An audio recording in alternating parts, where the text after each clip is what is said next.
Chers amis, bonjour et bienvenue dans cette nouvelle vidéo d'Alzheimer jour après jour pour la deuxième partie de l'adaptation du logement.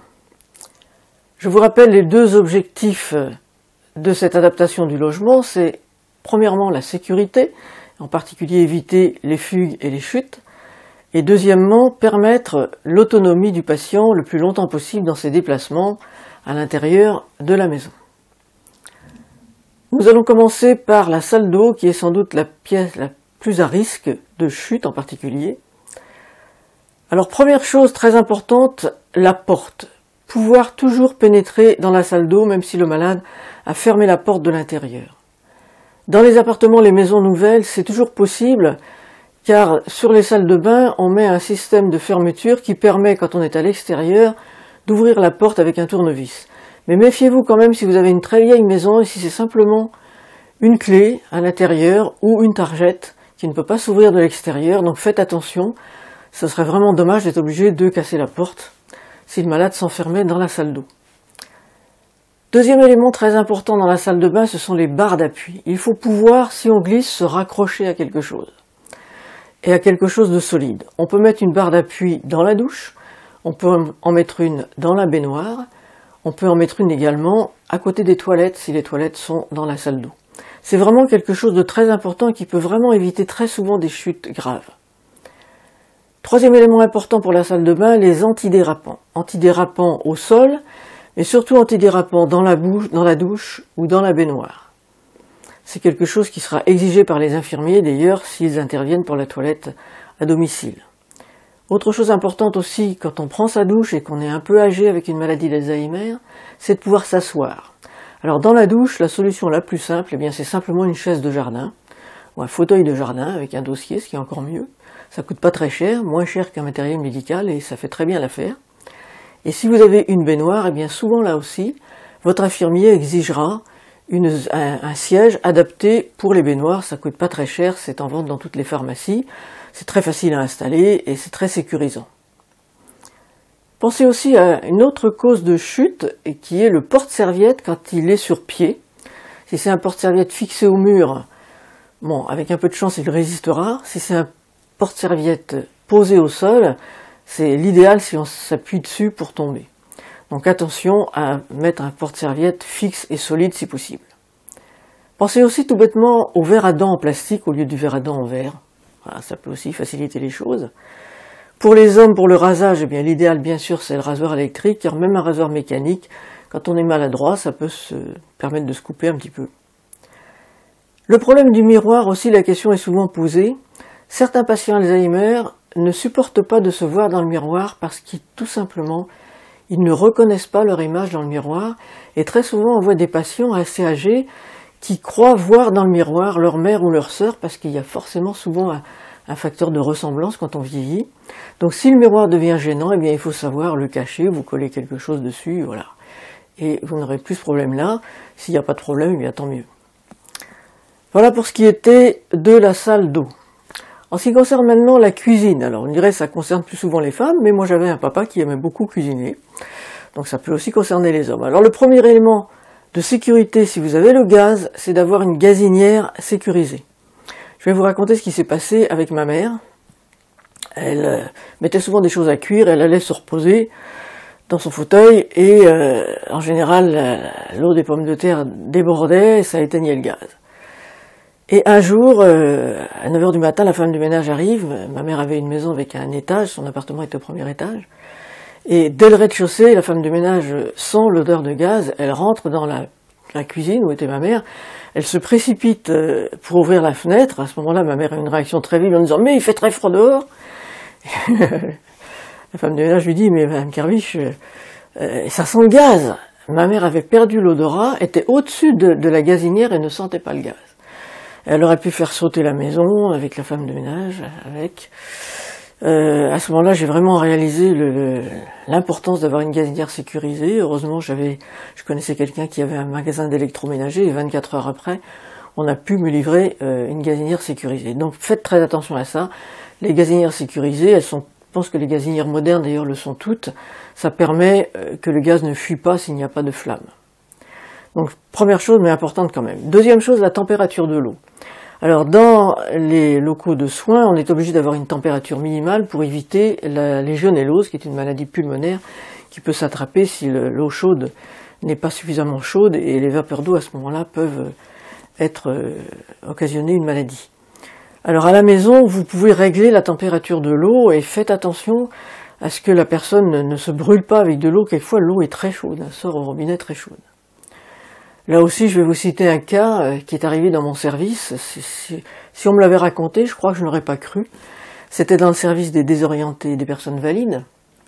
Nous avions des chambres à deux avec une salle d'eau contiguë, avec un WC et une douche avec un siphon de sol, pour éviter justement qu'il y ait un rebord.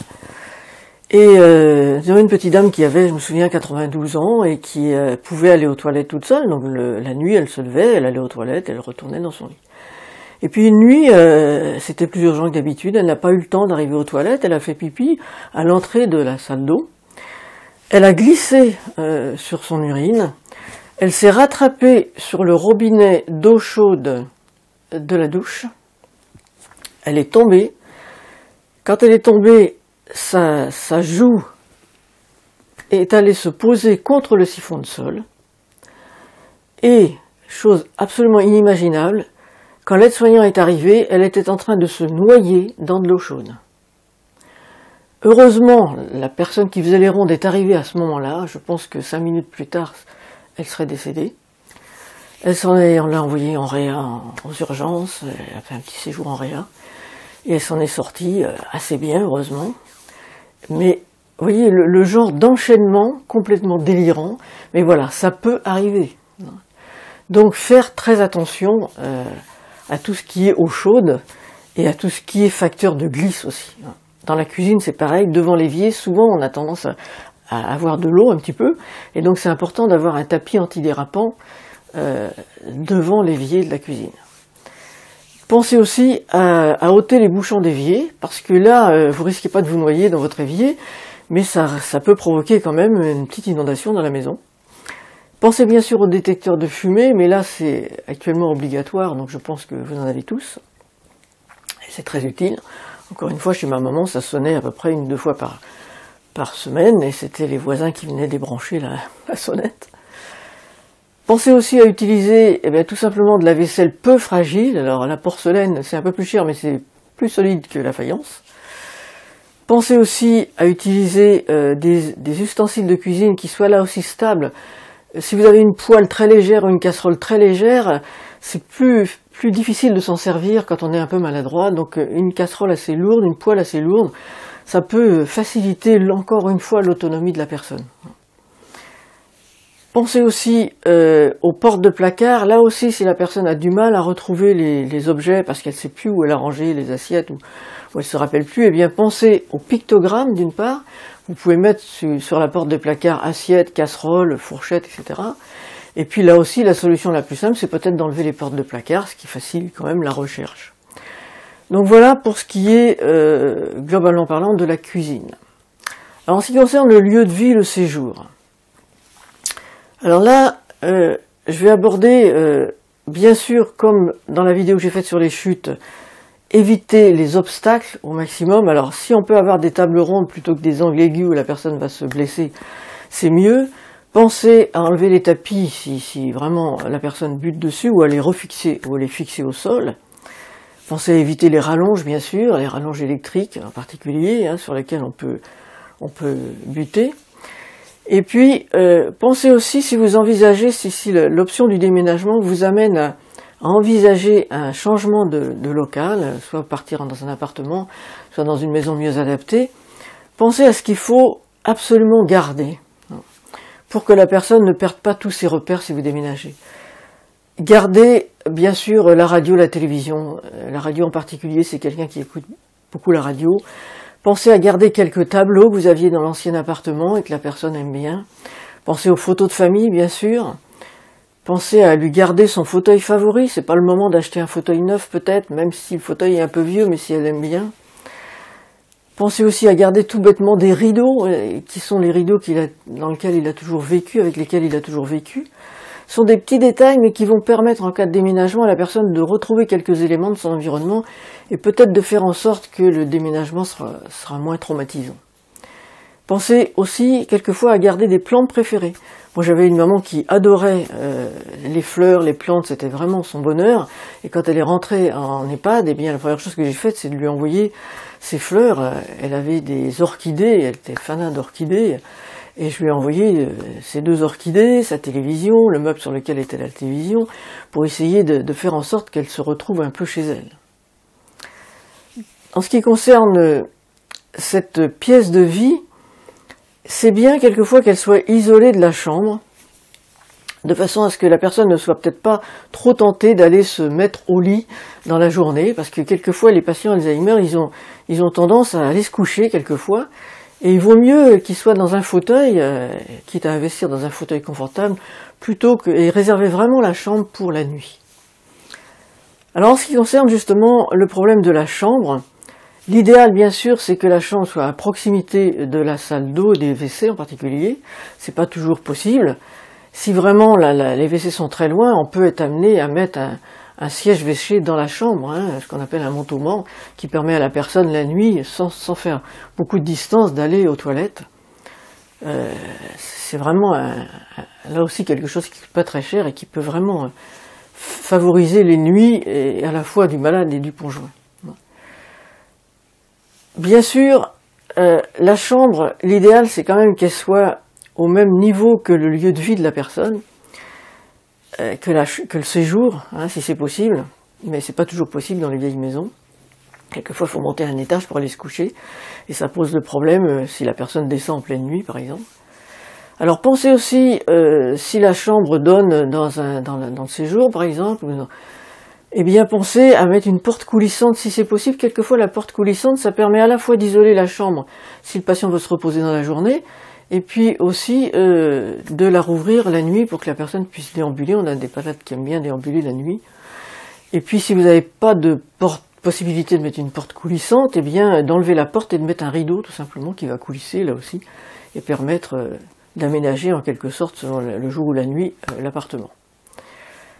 Pensez aussi à avoir un mobilier, là aussi, simple dans la chambre, pas trop d'obstacles.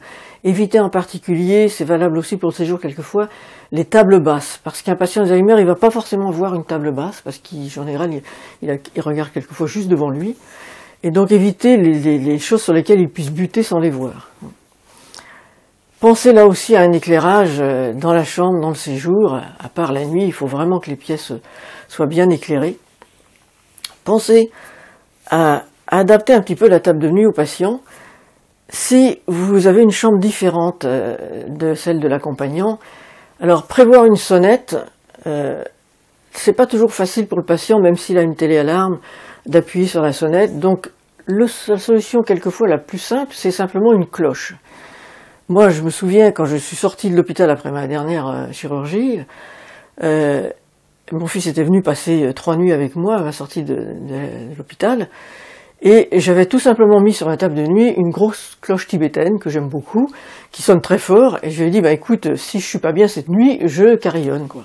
C'était tout simple, ça ne demandait pas beaucoup, un geste pas très compliqué, et quelque chose qui sonnait fort. Donc vous voyez, pensez aux choses très très simples plutôt que les choses techniques et un peu compliquées.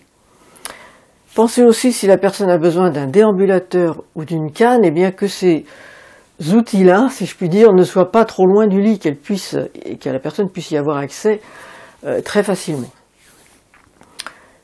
Pensez là aussi, je reviens au problème du miroir, quelquefois on a des armoires à glace dans les maisons, dans la chambre, et là aussi ça peut être perturbant pour certaines personnes. Eh bien à ce moment-là, mettez un rideau ou collez quelque chose sur le miroir de la chambre, sachant que dans les études de Feng Shui, qui est l'art de l'habitation en Asie, eh bien ils déconseillent les armoires à glace. Voilà, pour la petite histoire. Pensez aussi dans la chambre, bien sûr, si c'est utile, à avoir un lit à hauteur variable. Pensez quelquefois à mettre le lit dans un coin de la pièce pour éviter que la personne tombe. C'est quelquefois moins traumatisant que de mettre des barrières. Les barrières pour la nuit, c'est valable vraiment pour la personne qui ne marche plus et qui ne risque pas d'avoir envie de sortir de son lit. Dès qu'une personne est valide, la barrière, c'est vraiment quelque chose où ils ont envie de passer par-dessus. Alors, comment faire si la personne est déjà tombée de son lit une fois? Il y a une solution qui peut servir dans certains cas, c'est de mettre un matelas par terre. Parce que si la personne tombe, au moins, ça amortira la chute. Ou de mettre peut-être une table de nuit un petit peu plus près de la tête du malade, de façon à ce que, quand il va se lever, il va peut-être avoir un obstacle qui va lui permettre de se lever tranquillement. Voilà pour ce qui était de la maison. Alors en ce qui concerne le jardin, le problème qui se pose le plus souvent, c'est l'accès au jardin. Parce qu'il y a souvent dans les maisons, on a 2 ou 3 marches. Alors là, on peut mettre là aussi un plan incliné. C'est pas très compliqué à installer, hein. Il faut qu'il soit suffisamment en pente douce pour que la malade ne chute pas.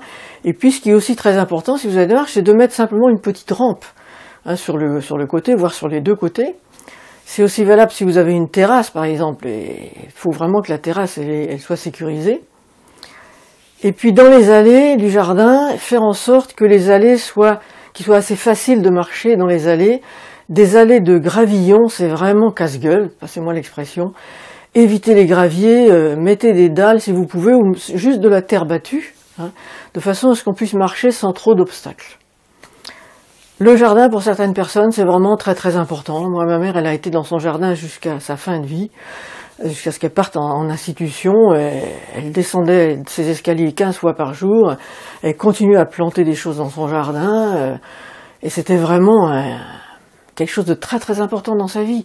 Donc essayez de ne pas priver quelqu'un du jardin si vraiment c'était quelque chose d'important pour lui. Eh bien écoutez, je crois que j'ai à peu près fait le tour. J'ai peut-être pas reparlé dans les éclairages de quelque chose. C'est l'une d'entre vous, Elisabeth, qui m'a fait penser à ça tout à l'heure dans un de ses commentaires. Elle me disait de penser à l'éclairage automatique. Pour la nuit, l'éclairage automatique, ça peut vraiment être quelque chose de très utile parce que la lumière s'allume quand vous passez devant le détecteur et elle s'éteint au bout de quelques minutes. Ça peut être effectivement très utile quand les personnes se lèvent la nuit, même pour aller déambuler dans la maison. Voilà. Donc ça c'est quelque chose d'important. Si on n'a pas la possibilité, encore une fois, d'avoir une pièce fermée à clé pour vous, une autre d'entre vous m'a dit, mais pensez à avoir ne serait-ce qu'un tiroir fermé à clé où on va mettre les choses importantes, où on est sûr que la personne ne va pas aller détruire peut-être des papiers importants, voilà. Donc j'espère vous avoir été utile grâce à cette vidéo. Encore une fois, merci pour tous ceux qui mettent des commentaires. Vous me donnez le courage de continuer parce que je vais quand même dans ma 78e année. Et j'avoue que certains jours, il m'arrive quelquefois d'avoir une certaine paresse. Alors merci de m'encourager par vos commentaires et d'échanger aussi entre vous. Je pense que les échanges entre vous sont aussi importants que les vidéos que je vous donne. Donc merci encore à vous tous et à très bientôt dans une prochaine vidéo.